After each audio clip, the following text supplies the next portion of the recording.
a nightmare with traffic. Oh, I hate Napa. Napa, and they're freaking crap. Oh, bad drivers. You know, really bad drivers up here. I wouldn't live or work up here ever. Nope. One way in and out of this stupid tap city. Ugh.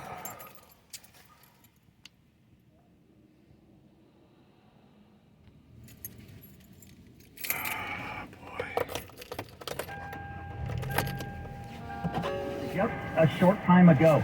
As you mentioned, I'm at the corner of Franklin and Green.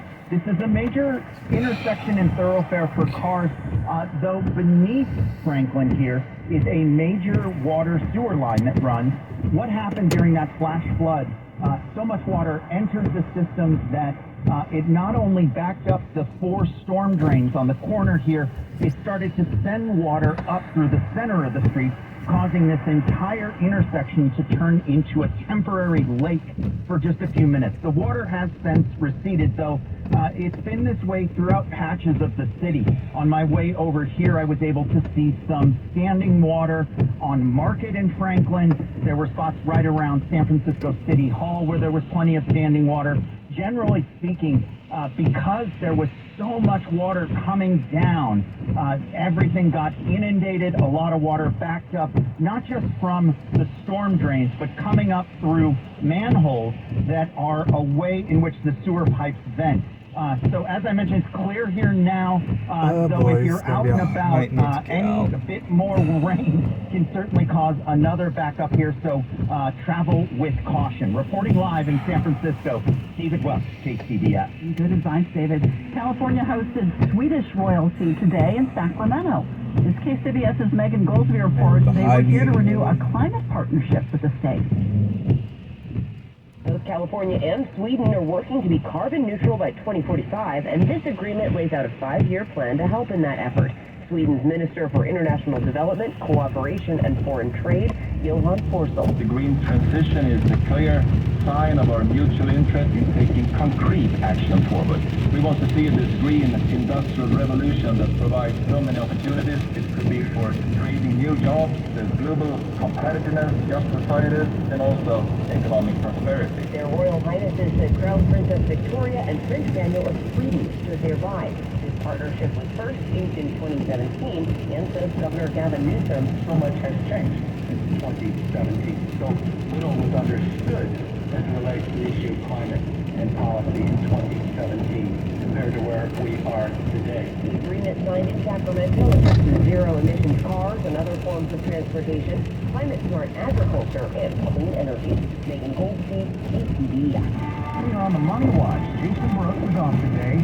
Erica Herskowitz joins us from the O'Donnell Financial Group Money Desk. Home Depot saw another dent in comparable sales in the U.S. last quarter. The drop, 4%, was deeper than predicted because of high mortgage rates that slowed down construction, and with new home construction down last month by the most since the start of the pandemic, any pickup in housing demand will be put off so mortgage rates fall further. Walmart is expecting consumers to make careful decisions about spending going forward that'll cut into the growth of sales. Walmart's chief financial officer says people are spending less per trip, but shopping often. Walmart, meantime, is looking for growth outside of stores through ad sales. It's nailed down its deal to buy TV maker Vizio, giving it access to a TV operating system. And it's about to get more expensive to check a bag if you fly American, which announced it's raising its bag fees on domestic flights. Stocks closed lower on Wall Street. The Dow fell 64 points. The Nasdaq lost 145. The S&P slipped 30. Erica Herskowitz, Bloomberg Business for KCBS.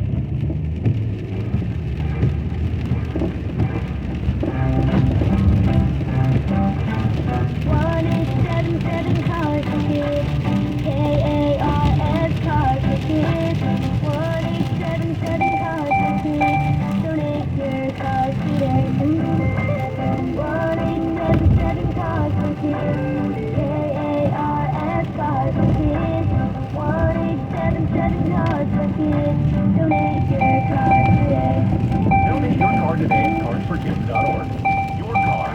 not, can be picked up as soon as the next day. No title, no problem. Call 877-CARS-FOR-KIDS or go online at carsforkids.org to donate today. 1-877-CARS-FOR-KIDS. K-A-R-S cars for kids.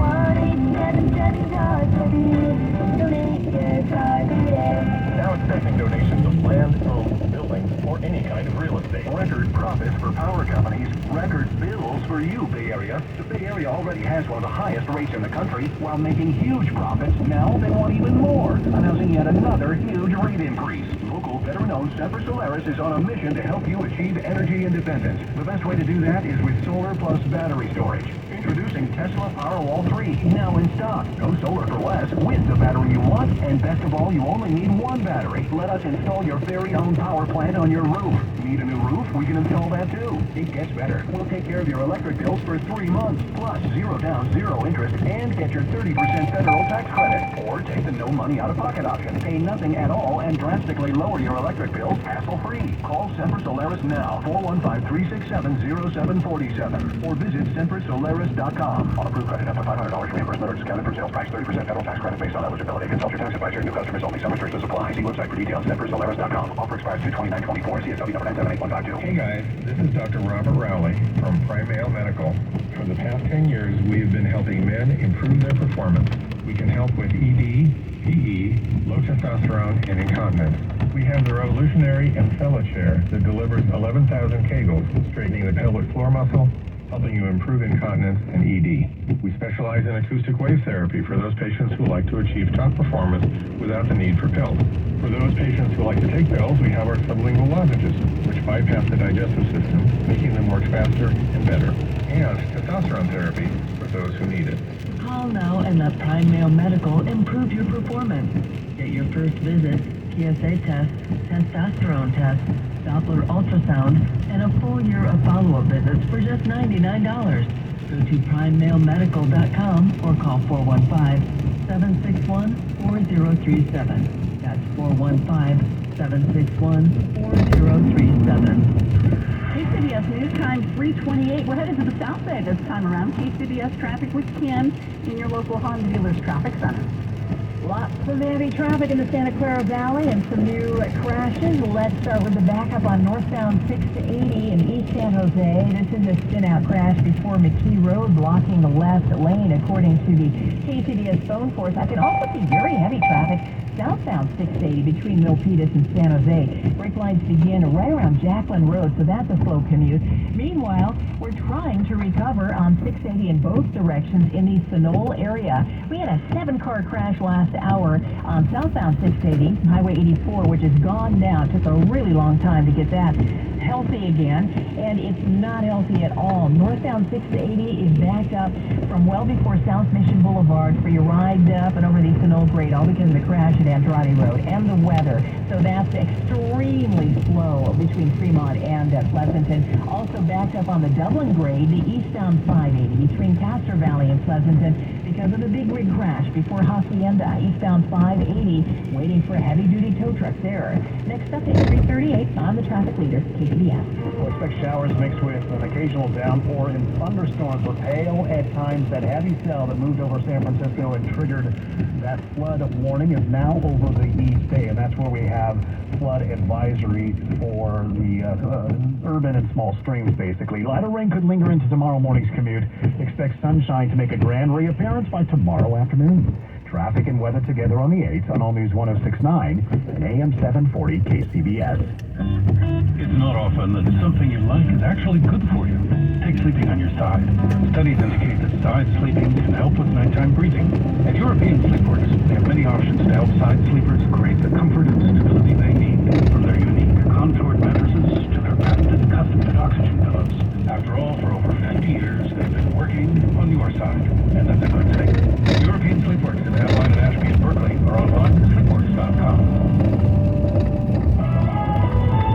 News that matters to you around the bay, around the world, around the clock. All News 106.9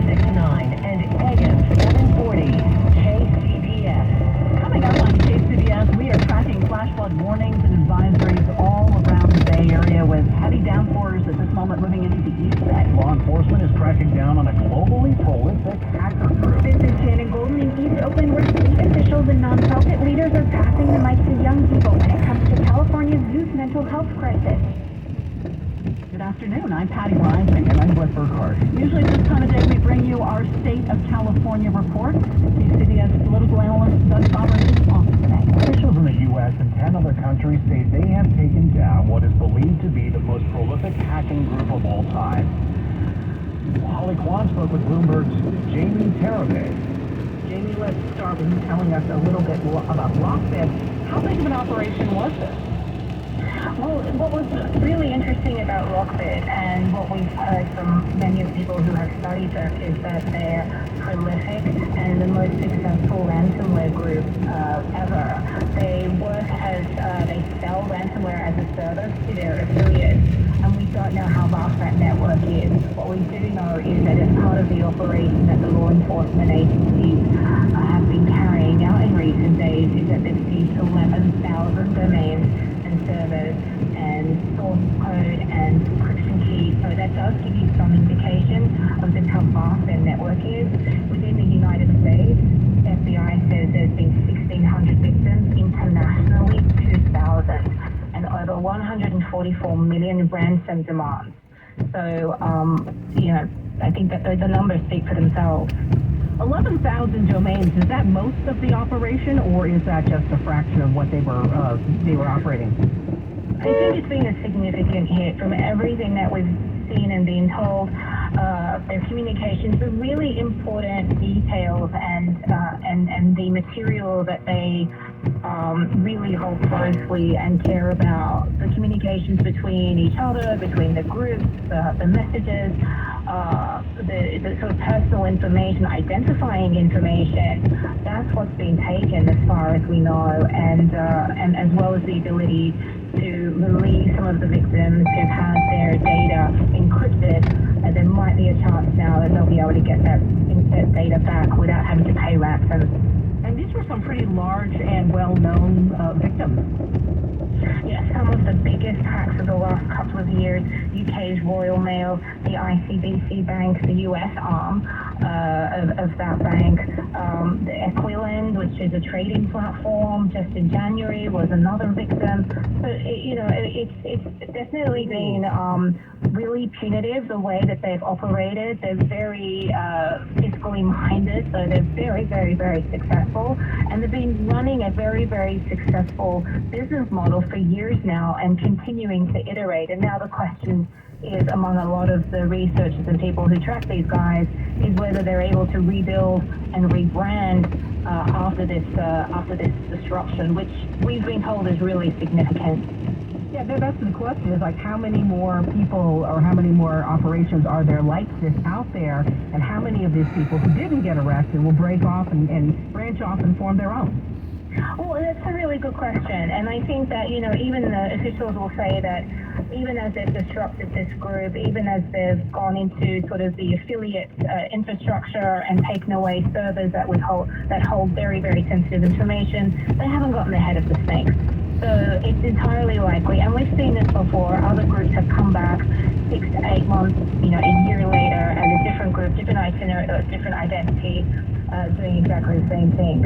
So, but 11,000 domains, that's a severe disruption for your ransomware payment system. They are going to have to come back, and if they do come back, it will take some time.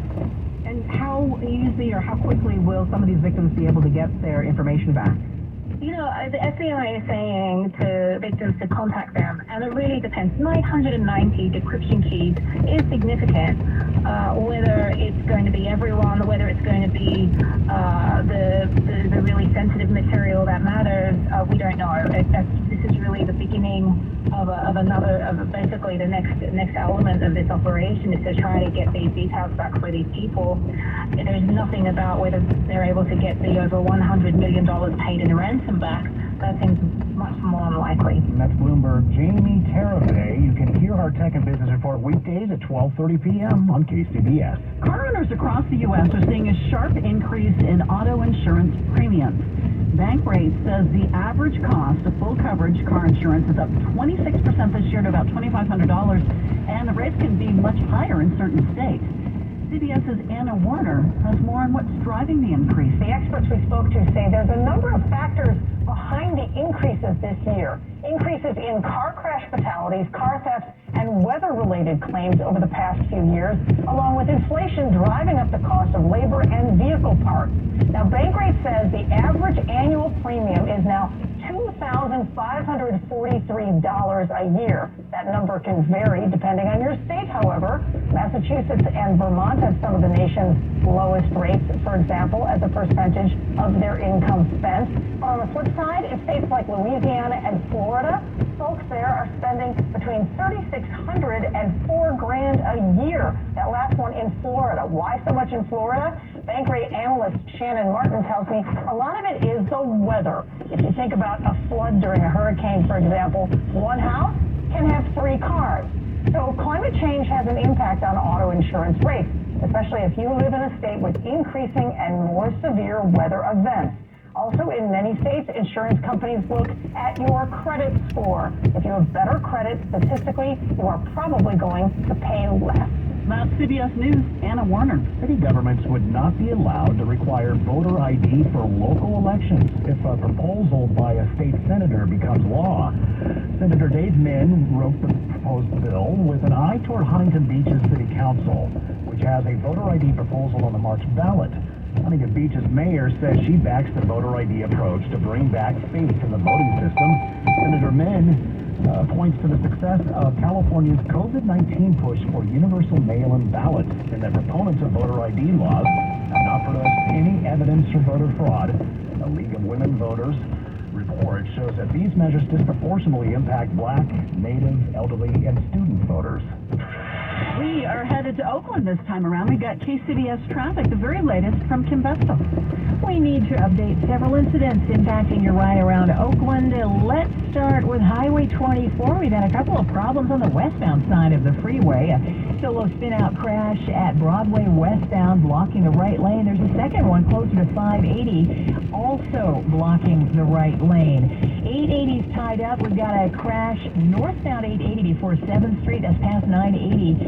This crash involves a police car, so that's attracting extra attention. I see some really congested northbound and southbound. And then southbound, your ride leaving the Oakland area pretty jam-packed. If you want to avoid that heavy traffic pattern, your safe way, reliable route would be take 580. No new incidents to report.